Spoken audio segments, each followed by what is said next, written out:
Salatu wassalamu ala khairul mursaleen wa ba'd. So my dear brothers, inshallah ta'ala, we continue with the topic that we started last week, which is the issue of the madhab. The issue of the madhab, like we said that all of us, we know that in the ummah, within the Muslim ummah, Ahlul Sunnah wal Jama'ah, there is 4 famous madhab. And all of us, we know that. You can ask anyone, and you ask how many madhab there is, he will tell you 4. Okay, they will tell you Hanafi, Shafi'i, Hanbali, Maliki. He will tell you that. But actually there is, as we said last time, there is many other madhab, there is many other scholars. But as we said, those are the most famous and the one who influenced the Muslim ummah. So that's why they are being selected to be 4 madhab. Okay? So, and then we mentioned that all these scholars, these great scholars, Imam Abu Hanifa, Imam Malik, Imam Shafi'i, Imam Ahmad bin Hanbal, all of them, they are scholars that took their knowledge according to their ability and their environment, what they have, from the Sunnah of the Prophet ﷺ, from the saying of the Prophet ﷺ, from the book of Allah subhanahu wa ta'ala. So this is 100% sure. What makes it 100% sure is the saying of the same scholars. We mentioned last time the saying of Abu Hanifa, as we mentioned very briefly, that he said that if the hadith, it happened that the hadith is authentic or it is true, it is a true hadith from the Prophet ﷺ, so then this is my madhab. Means any hadith that is sahih is the madhab of Abu Hanifa. Means even Abu Hanifa, he didn't find that hadith or he didn't even read that hadith because he is human being. And this is what happened. That's the reality what's happening. Even that hadith, it will be the madhab of Abu Hanifa by the saying of Abu Hanifa himself. إذا صح الحديث فهو مذهبي. If the hadith is sahih, so then it is my madhab. We understand from that, even any things that is even against the saying of Abu Hanifa, it is the madhab of Abu Hanifa. If we really understand the saying of Abu Hanifa. And then we mention many other sayings of Abu Hanifa, rahimahullah. Also we mention about Imam Malik ibn Anas, the Imam that is who stayed most his life in Medina. And then one of his most important basic fundamental is that the act or the works of the people of Medina, he considered that to be from the Sunnah of the Prophet ﷺ. Why? Because Rasulullah he lived in Medina and he died in Medina. I'm just mentioning that. But he said, one of his saying that, he said, there is no one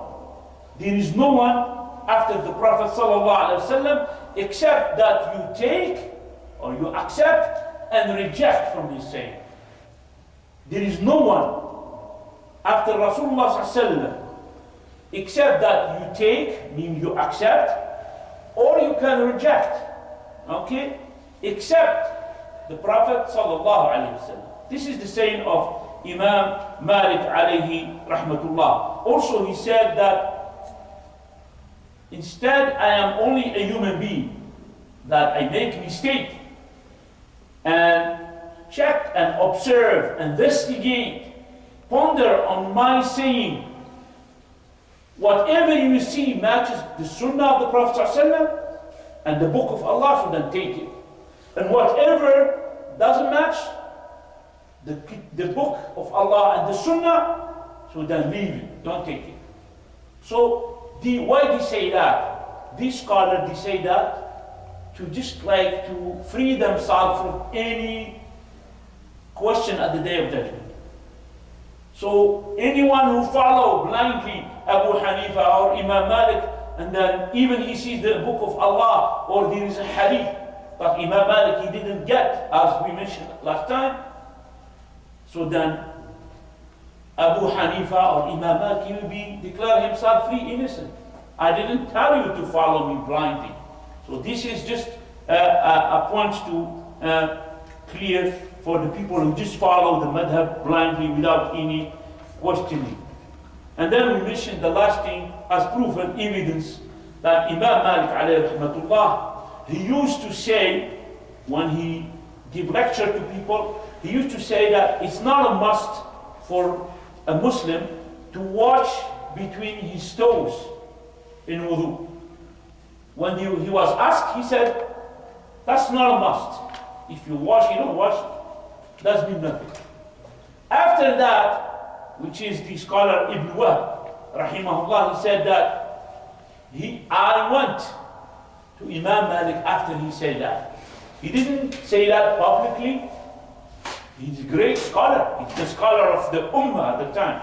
So he went to him privately and he told him, but I heard that so and so and so and so. As we mentioned last time, the way that he mentioned the hadith, he mentioned the chain of the narrator. He said, I heard so and so and so, that the Prophet ﷺ, he used to wash between his toes with his small finger.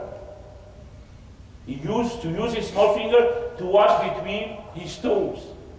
So then Imam Malik alayhi rahmatullah, after that saying, he likes the saying, after he heard the chain of the narrator, and then he was making fatwa that you have to wash between the toes of your foot. So that it's clear evidence that those scholars, they didn't reach all the ahadith. They didn't get all the ahadith. The Sahaba radiallahu anhum used to be thousands and dispersed all over. Some of them went to Iraq, some of them went to Egypt, some of them went to Palestine, some of them stayed in Mecca, some of them they are Medina, and so on. And Imam Malik, they don't have those tools that we have that these days, the phone, the fax, the internet, they don't have these things. That's why that amount of hadith for each one of them is limited. Okay? So it has to be clear, inshallah. We arrived to the saying of Imam Shafi'i. And Imam Shafi'i, he used to say, rahimahullah, he said, ما من أحد إلا وتذهب عليه سنة لرسول الله وتعزب عنه. He said, there is no one except that a sunnah of the Prophet ﷺ, he will be missing that sunnah. There is no one except he will miss a sunnah. He cannot gather all the sunnah of the Prophet ﷺ. This is huge. Or he will not be able to reach it. Whatever I say from saying, he said, whatever I say from saying, or I made a fundamental, basic, like knowledge about it. So in it, from Rasulullah ﷺ, you see there is contradiction, meaning anything that I said or any fundamental I put in knowledge, and it is against the sunnah of Rasulullah ﷺ or Rasul ﷺ, so then he said, so then the saying is the saying of the Messenger of Allah, and it is my saying. So this is the saying of Imam Shafi'i, which is the same saying of Imam Abu Hanifa and Imam Malik. Also he said, رحمه الله أجمع المسلمون على أن من استبان له سنة عن رسول الله لم يحل له أن يدعها لقول أحد.